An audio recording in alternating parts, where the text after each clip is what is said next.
So ayan na nga mga katropa, panibagong video na naman tayo sa ating munting channel. At ngayong araw nga ito mga katropa, maglilinis na naman kami ng panibago naming lupa na aming tatamnan. At kayo na bahala humusga mga katropa kung maganda ba yung lugar namin.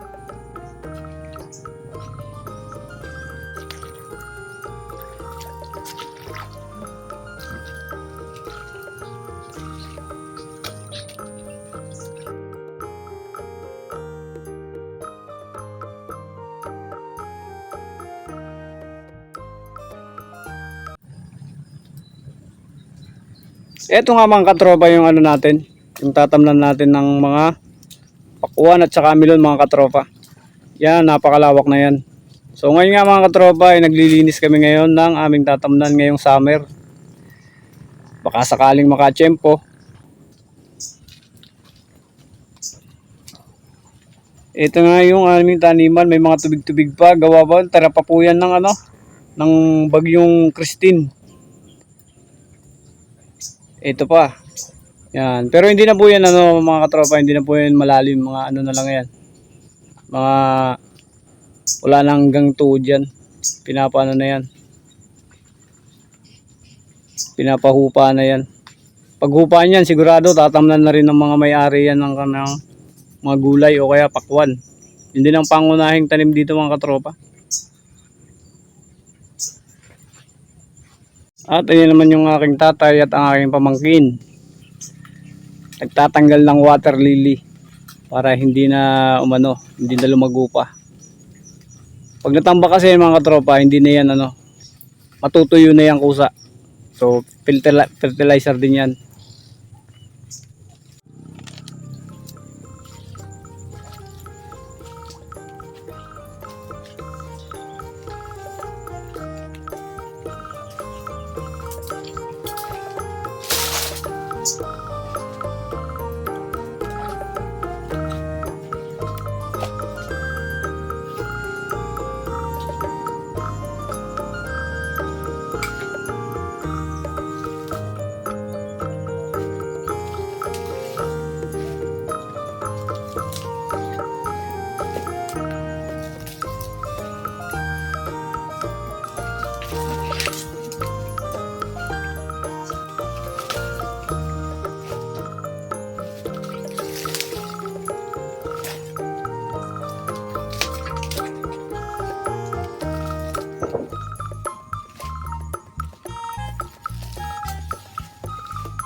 At ayan nga mga katropa, bumuhos na naman yung ulan kaya naisipan namin na umuwi na lang kami. So ayan nga mga katropa, lumalakas na yung ulan kaya nagmamadali na po kaming umuwi. Kaya hanggang dito na lang muna yung video natin mga katropa, kaya pansamantala paalam na muna.